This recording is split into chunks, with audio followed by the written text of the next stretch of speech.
Hello, hello, hello, hello, hello. Welcome back. Welcome back. Welcome back to Back the City. I am your host, Coach Rema the Great. And on this particular show, I show people in New York City, because this is Back the City, New York, how to become a vendor in New York City, the different things like the checklist, what you need to have, et cetera, et cetera. So tonight we are discussing DYCD, how to become a vendor in DYCD, which is Department for Youth and Community Services. So let me just talk to you a little bit about this. Why this one is like super important for just about everybody I know. Like all of you out there that have like nonprofits, this is the place that you want to know. Somewhere about maybe 5 years ago, they used to have a grant called Safe in the City grant, which was like 10 grand at the time. And anybody and everybody could get it. And it was a rolling grant. So this is something that you guys really need to be tapped into if you are not already tapped in. So just like every other week, I tell y'all the checklist of what you need to have to make sure you set up to get this funding. Okay. And go for their opportunities. What they usually fund, right? Is we're gonna go through all of that. But what they usually fund usually have something to do around public safety. Public safety have been a big thing with DYCD. So if you have a program, you want to do some kind of healing circle, you want to do some kind of beautification project, you want to do something in the community itself.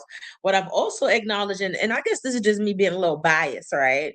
They don't have a lot of adult programming, like community adult programming, which really kind of sucks. So everything usually goes back to either seniors or back to like young adults, and everybody wants to do this intergenerational thing. Me personally, I don't want to hang out with kids. I want to be with adults. I like adults. I don't know. That's just my thing, right? My theory, my own little thing. I want to hang out with adults. So before we get into this, for everybody that's tapped in order for you to comment on this video, in order for you to join the conversation with me, I need you to subscribe. So subscribe to our channel. If you are not subscribed to Big, Beautiful, and Wealthy, make sure you are, because next year we will be rebranding. I got a couple of things to let y'all know about for that to happen. And that's about it. So a little bit about me, right? We have, oh, that's interesting. Well, hello. Bob, nice to see you.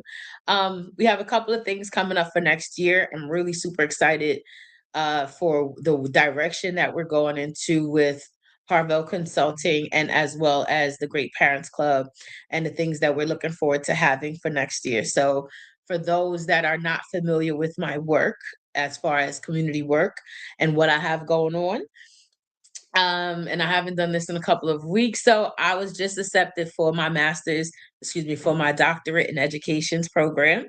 And I was also accepted to become the secretary for a big speakers conference initiative. I am looking forward to next year to start my Employed by Self launch. So for all of those that have not known, I wrote a book last year called Employed by Self, and it was really dedicated to how do we hire ourselves. But tonight, I just wanted to give that little bit to you. But tonight, if you are looking to comment, I need you to subscribe to the channel. If you are looking to comment, you need to subscribe to the channel. So let's get this going, right? Let's get this going. So welcome, welcome, welcome. And I am sharing now, and I cannot see both screens. I don't know why that does that, but it's okay. Let me see if I can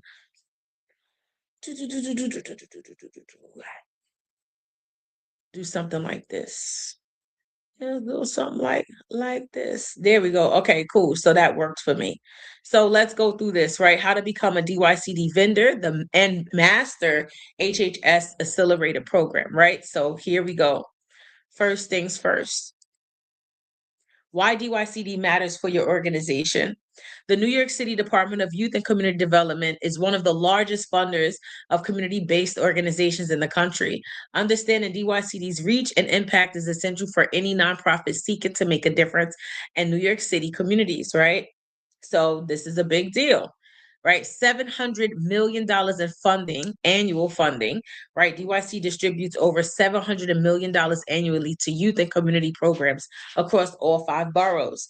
900 plus active programs. DYC funds more than 900 programs citywide, creating opportunities in every neighborhood. 300,000 plus youth served. DYCD supports over 300,000 youth people. It says youth people, young people, per year through diverse programming and services, right? So that's what I said at the beginning. Like, there's so much youth programming. So if you have a youth program, you should be signed up or working alongside a DYCD. Here's some assistance with a thought, right? So this is a thought. If you are a small nonprofit and you're not signed up with them, you can partner with other nonprofits, other small nonprofits to sign up with them. And what that looks like is, hey, let's say you know somebody that has their own nonprofit really big. You say, hey, listen, can I bring a small program here? And you start getting familiar. But it should be somebody that does the same kind of work that you do. This way they can vouch for you or even become a fiscal sponsor down the line. Because a lot of the grant language and in the grant world, right? You have to have the money up front before you can actually proceed with being a part of the financial piece, right? So, Dad, you okay? My dad is sick, so please excuse all the hacking you hear right now. Um, so with that being said, right? Now we have DYCD stands out as one of, and if you are watching this and you are not subscribed, you cannot comment. So I need you to subscribe so you can comment and I can show you some love.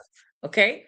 DYCD stands out as one of New York City's most accessible starting points for community funding. Unlike other city agencies with more restrictive requirements, DYCD actively seeks new community partners and provides multiple entry points for organizations of various sizes and capabilities.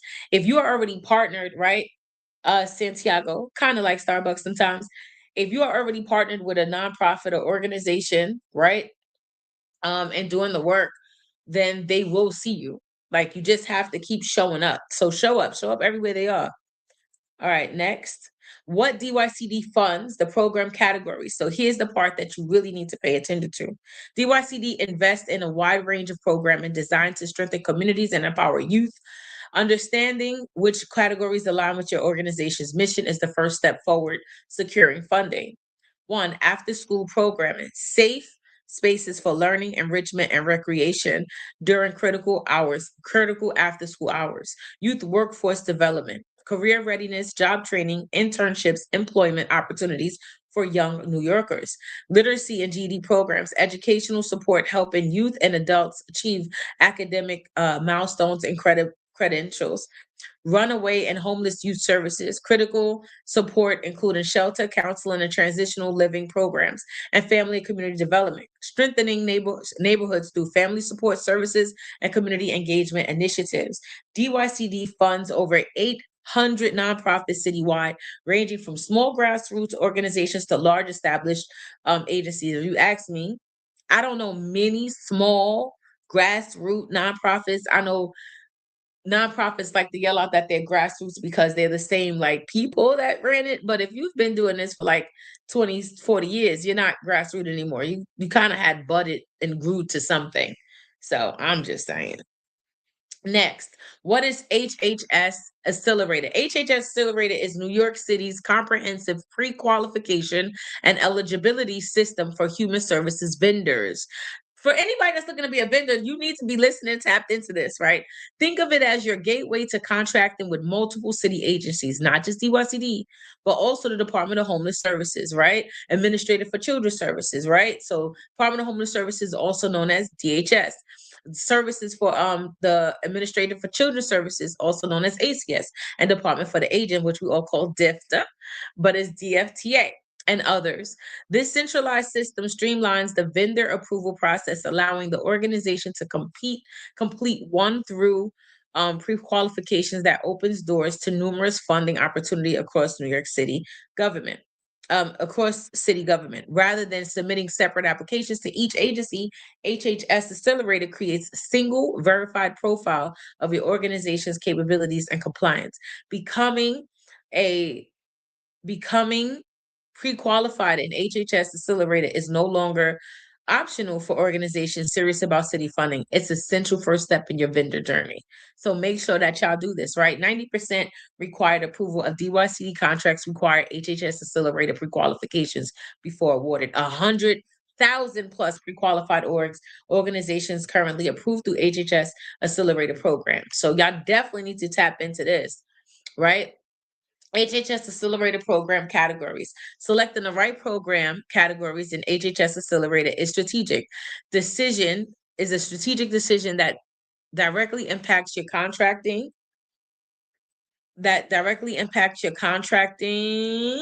opportunities. Each category you're pre-qualified for opens access to specific requests for proposals, RFP. So we talked about RFP last time, and hold on, search it.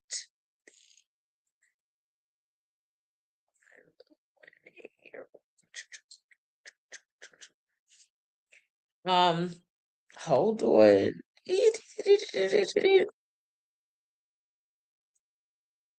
So we are on Big, Beautiful, and Wealthy. That's the name. Big, Beautiful, and spell and out, Wealthy, the channel. And this is Bag the City, DYCD. So tap in, bro. So with that being said, we talked about RFPs last time. Those are the requests for proposals that go out, right? Aligned with those service areas. So here's a few more, right? The program categories: case management, direct client services, including assessment, planning, and ongoing support coordination; education and literacy, academic instruction, tutoring, ESL, and educational advancement programs; youth development, positive youth development, mentoring, leadership, and career building activities; immigrant services, support for newcomers, including legal assistance, cultural orientation, and integration services; after school programs, structured programming during non-school hours, including homework help and enrichment; workforce development, job readiness training, vocational skills, career counseling, and employment placement; family support services, strengthening families, including parenting, education, crisis intervention, and advocacy; strategic advantage, organizations with two or more pre-qualified categories win 35% more contracts than organizations with only one category. Diversifying their categories demonstrates broader organizational capacity and opens access to wider range of funding opportunities. Y'all hear this? Again, if you're watching and you haven't subscribed yet, please subscribe so that you can comment in the comment box. Thank you. HHS Accelerator requirements, what you need. The HHS Accelerator pre-qualification process is thorough and detail oriented. Success requires careful preparation and a complete documentation. Here's exactly what you need to gather and prepare. A, organizational documents, federal employer identification number, your EIN. A lot of people know what that is. Certificate of incorporation or articles of organization. A lot of people know what that is. Current organizational bylaws. So we're talking about nonprofits because nonprofits have that. Complete board of directors list and contact information. Conflict of interest policy signed by all board members. IRS determination letter, 501c3 status. B, financial documentation, 2 consecutive years of audited financial statements or reviewed financials. Current organizational budget with detailed line items, 3 months of recent bank statements, Form 990 tax returns for past 2 years, letter from bank and institution confirming account status. C, policies and program proof, comprehensive personnel policy manual, organizational chart showing supervision and structure, background check policy and procedures, proof of past program delivery, contracts, letters, reports, evidence of program outcomes and success, staff qualifications, and documentation. Critical success factor. 58% of new applicants fall. HHS Accelerator pre-qualifications fail the pre-qualifications because their organization policies are incomplete, outdated, or missing entirely. Don't let policy documentation be your stumbling block. Invest time up front and develop robust, comprehensive policies and demonstrate organizational maturity and readiness. Y'all hear that? That's what I'm talking about. Next is your roadmap steps to become a DYCD vendor. Becoming a DYCD vendor is a sequential process. Each step builds on the previous one, and shortcuts often lead to delays or rejection. Follow this proven pathway to position your organization for success. 1, register in Passport. Create your organizational profile in New York City's procurement and sourcing solutions portal. That's what passport stands for. Y'all seen me struggling like 3 weeks ago trying to figure that out, right? So anyway, and if you tapped in last week, I talked about passport, what it is, why it is, and how to register with passport, right? 2, complete HHS Accelerator pre-qualification. Um, upload all required documents, pass a compliance reviews, and achieve approved vendor status in the system. 3, choose 1 to 3 HHS categories strategically. Select program categories that align with your proven expertise and organizational capacity. 4, search for DYCD RFPs and passport. Monitor available solicitations regularly, identifying opportunities that match your pre-qualified categories and organizational strengths. 5, submit complete proposal package, develop compelling narrative, detailed work plan, realistic budget, and all required attachments demonstrating your capacity to deliver. 6, prepare for compliance and site visit. If selected, undergo comprehensive compliance review and facility inspection to verify your operational readiness. I've done seen people get pulled up on, okay? And they will come knocking on your door. We want to see what's happening inside. And it will help you too. Like, I think that what people don't understand, that they will do a site inspection. But if there's some things that you need done in your site or wherever you're saying that you're hosting, they will kind of like, help you. They'll put some funds up. They'll also talk to like landlords and management to see how that can work a little faster. So I've seen this, I've witnessed it. So I'm just letting y'all know. And common pitfall alert, 40% of applicants fail because their organizational financials do not match the budget they propose in their RFP response. Your proposed budget must be realistic and supported by your organization's demonstrated financial capacity. Overreach leads to rejection. So there's grants out there that say $10,000, but when you put everything together, you technically only needed 3, and you try to stretch that other 7,000, but you can't even cover it. Just go for the 3,000. Say, hey, listen, this is how much I need. This is how much I can need to do the thing that I need to get done. A lot of people, they try to reach and try to take all of it. You don't need all of it. You just need what you can do with what you got. I know that's probably like the worst advice ever, but don't worry. Don't worry. I got this. Next, common mistakes. Hey, bro, I see you watching. Common mistakes that get vendors rejected. Learning from others, and make sure y'all are subscribed so this way you can comment and I can see your comment. Appreciate you. Learning from others' mistakes can save you months of frustration, wasted effort, and understanding why applications fail. Helps you avoid these critical pitfalls and strengthen your submission before it reviewed. Missing or expired documents, incomplete applications or outdated documents, expired insurance certificates, old board lists, unsigned policies, signal poor organizational systems and attention to detail. Reviewers review this as a red flag for potential contract management issues. Weak financial controls, inadequate financial management systems, unexplained budget discrepancies, or concerning audit finding raise serious concerns about your ability to manage public funds responsibly. Organizations must demonstrate robust fiscal oversight and accountability. No proof of past experience. Claims of program expertise without supporting evidence fail to convince reviewers. You must provide concrete proof of past program delivery through contracts, letters of support, outcome data, or documented partnerships demonstrating actual implementation and experience. Incomplete HHS application, rustling through the HHS Accelerator process and submitting incomplete information creates delay and often requires resubmission. Every missing field or unclear answer extends your pre-qualification timeline and potentially disqualifies you from immediate opportunities, right? Documentation failures is 25%. Fail due to lack of program experience, documentation and proof of past performance, right? 2 times that. Clean financials advantage. Organizations with clean, well documented finances are twice likely to be approved. Come on now. Come on now. Where are we? And success formula. How to become DYCD ready. Winning DYC contracts requires more than just submitting the application. It demands organizational infrastructure, often structure, proven capacity, and demonstrated compliance systems. Organizations that consistently win funding share these 4 essential elements.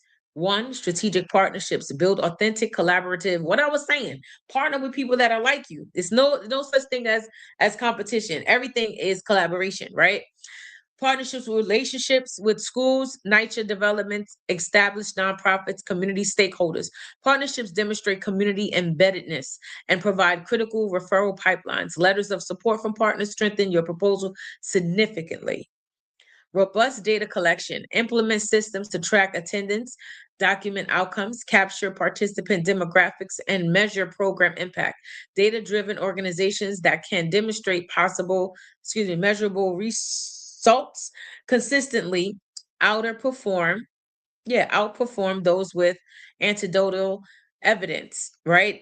Invest in data management infrastructure early. So for those that don't know, like definitely make sure that your data is like solid. How many people, by when, what was the change, what was the impact? All that stuff counts. Exceptional program quality, develop evidence-based curriculum. Hire and train qualified staff, maintain low participant to staff ratios, and continuously improve programming based on feedback. Quality programs with documented success creates a track record that reviewers recognize and reward. And lastly, ironclad compliance. Establish comprehensive systems for background checks, maintain safe and appropriate program space, and implement clear onboarding procedures and ensure regulatory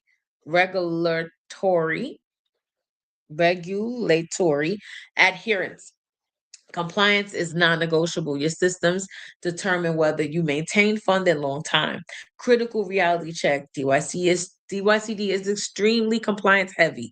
Unlike foundation grants where some flexibility exists, city contracts demand rigorous adherence to regulations, reporting requirements, and operational standards. Your systems determines your success, not just your mission or passion. Build infrastructure before pursuing contracts that you can call. It's okay. Okay. Hit the water like you did because it helped. 30-day action plan. Transform knowledge into action with this structure timeline. Following the plan, position your organization to be fully prepared with the right DYCD opportunity appears. Don't wait for don't wait for the perfect RFP. Start building your readiness today. Week 1, passport registration. Create your organization's account in New York City passport system. Gather your EIN, organizational contact information, and designate authorized users. Complete the vendor profile thoroughly, ensuring all information is accurate and current. Week 2, upload HHS documents. Begin HHS Accelerator application by uploading all required organizational documents, financial statements, and policies. Schedule time for this. Rushing leads to errors. Review each upload carefully before submission to avoid rejection due to the incorrect or illegible files. Illegible. Y'all know what I'm saying. Like I'm here with you. Week 3, select pre-qualification categories. Strategically choose 2 program categories where you have documented experience and organizational capacity. Research which categories align with the current DYCD funding priorities. Remember, organizations with multiple categories win 35% more contracts. Week 4, research and practice. Download the last 3 DYCD RFPs in your chosen categories from Passport. Study the requirements, scoring criteria, and successful proposal elements. Draft the sample program model and budget to practice. This preparation is invaluable when real opportunities emerge. So even for me, like I have several million proposals just sitting there, just waiting for somebody to be like, Rema, I want you. However, it doesn't go nowhere. And they don't go nowhere not because they don't want me, it's because I don't think I'm doing as much as I could, right? But then I think capacity, do I have capacity to run a huge program? Do I like to run a huge program? Absolutely. Right now, I just do the womanairs and I'll just be happy with that. I do this once a week. I'm happy with this, right? But like going outside and being a part of the street again, it's like, I used to be for the streets. But now I'm doing this work, so it's different for me. I don't think I'm scared to do. I just want to kind of do it the way I want to. And I feel like when you sign up with the city, you don't get a chance to really implement how you want to. I always say that there's people sitting somewhere and they're collecting data and they're sitting up here collecting data, right? And through that data, they create what they think a program should look like, or type of program.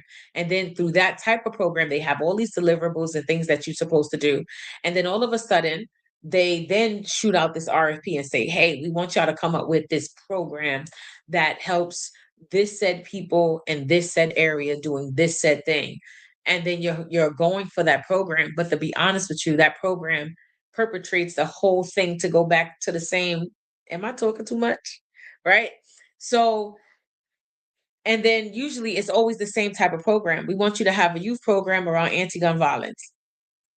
That's it. And we want to see how you can implement that. And that's the only kind of programs and RFP opportunities there are, which really sucks, because what if there was programs that didn't care to just do that? Like, we don't talk more about programs around economic empowerment.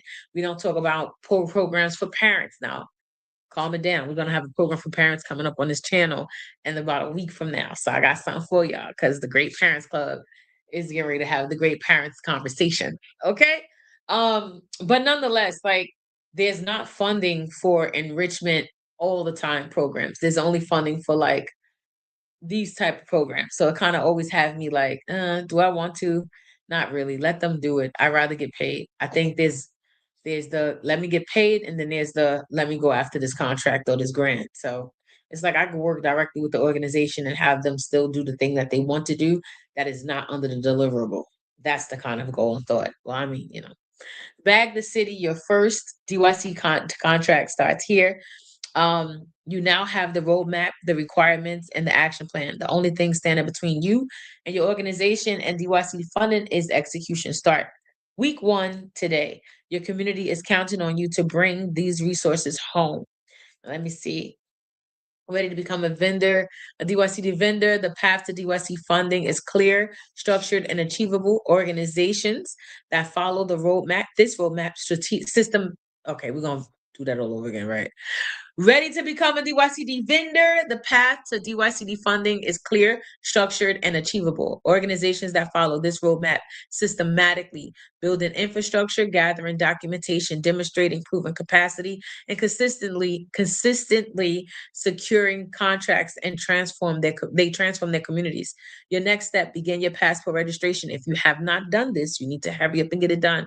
Schedule time to complete your HHS Accelerator application. Build the partnership systems that demonstrate DYCD readiness. Monitor passport regularly for relevant RFP opportunities. Also partner, like partner. Find organizations that's in your area that you want to partner with and talk to them. Hey, listen, I would love to bring this conversation here. I would love to bring a panel conversation here. I would love to bring a program here. I would love to bring a one-day seminar here. Like, partner with your locals, right? And remember, every major DYCD vendor started exactly where you are now. The difference between organizations that succeed and those that remain in the sidelines is simple. They took the first step, right? Success in the city and city contracting isn't about luck. It's about preparation, meeting opportunity. You are prepared. You are now prepared, and the opportunity is waiting. And with that being said, I'm going to stop sharing. I'm going to say hello to everyone and let y'all know what we're talking about next week. So, with that being said, make sure y'all tap in. I did write the book Bag the City. For those that are interested, the book information will not be out until like another week, because I'm changing brands. So I'm like changing the brand. So this is going to be called not Bag the City, but Employed by Bag in the City. My new brand is Employed by Official. That's my thing. And the book is being redone, like the cover of the book is being redone, but the book is ready. And for those that are looking to become a vendor with the city, this book takes you step by step, like legit step by step. If you had to look at one page and then press a button, that's how, like, step by step I wrote this book according to all of the different Bag the Cities I've recently did over this last few months until now. And why do I feel like this is important? I think that there's a lot of really great nonprofits and for-profits in the city that don't get an opportunity to really, go for it. So what I've experienced personally, right, is people go, Rema, this fellowship, Rema, this grant, this came out, it will fit you. It's perfect. It's perfect. And I'm like, okay, cool. But I can't go for it. I don't have the backing funding for it. I don't have all my paperwork together. There's the issues that pop up. But I know how to write for it. I just don't have everything ready. And what I've acknowledged is that there's a lot of people that will get these opportunities and they're like, why I can't get it? Why they don't want me? What happened? What's wrong with my program? My program is this and my program is that and da da da da. And it's like, bruh, but you're not signed up. You're not registered. You don't have everything. Now that's that part, right? But I want to dig deep. I like equitable stuff. I want things to be even. I would love to see what it looks like if we all are all coming on the same level, right? Like whatever your biggest nonprofit or biggest organization in your area is, wouldn't it be dope if you was on the same level as them? Wouldn't that be dope? Like they go for a contract, you go for a contract, and now you're like competing with big people because if you can sit where the big people sit, then people can finally see you, right? How many times have you taken money out to help with Thanksgiving turkeys? How many times have you sat there and purchased like basketball jerseys and basketball so you could post a basketball game in your community? How many times have you given back to your community through Christmas, through Halloween, through Easter, through Mother's Day, like just hosting things and presenting a program, right? So, like, you're bringing everybody together, you're holding space, you're facilitating things, you brought food, all this stuff you did. And this organization does just about the same thing, not necessarily as heartfelt as you, not necessarily as like dope as you.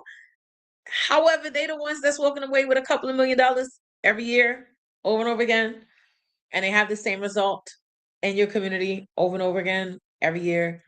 If I'm saying too much, I'm saying too much. And for those that's watching, if you have not yet and you would like to comment, you need to subscribe to comment. Thank you very much. What I will say is, I don't know, I just got tired of watching everybody win that usually win versus the people that I think could win and should try to win. Last year I taught grant writing. This year I'm teaching how to become a fender. Next year I might be hosting stuff that will give you money just so that you can be leveled, because I think at this point we should be leveled in um just leveled, like even it out. Can we just even it out? Please, can we have a organization that come from nothing and just start killing it out here? Just like, yo, nah, we doing stuff in our community. We got this. We're holding our community down. We doing something different, not just holding space, right? Not just talking about it, not just saying, oh my gosh, they don't like us and pointing fingers and stuff. I mean, like legit, really out here doing the work. So with that being said, it's your girl Coach Rema the Great. If you appreciated this video, make sure you share it, tag a friend, tell a friend to tell a friend. We outside, all that good stuff. And I got something new coming for y'all in the new year. So next week will be our first Bag the City back. We will be transitioning the name. So make sure y'all are tapped in on Sunday, January 4th. Bag in the City will be moving up an hour, and I will be coming in right after that with my new podcast-ish, web series-ish show called The Great Parents Club. I believe we're going to do it on this channel.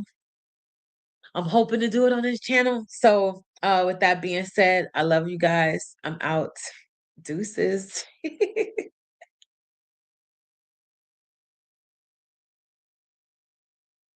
Oh, I have to end the stream.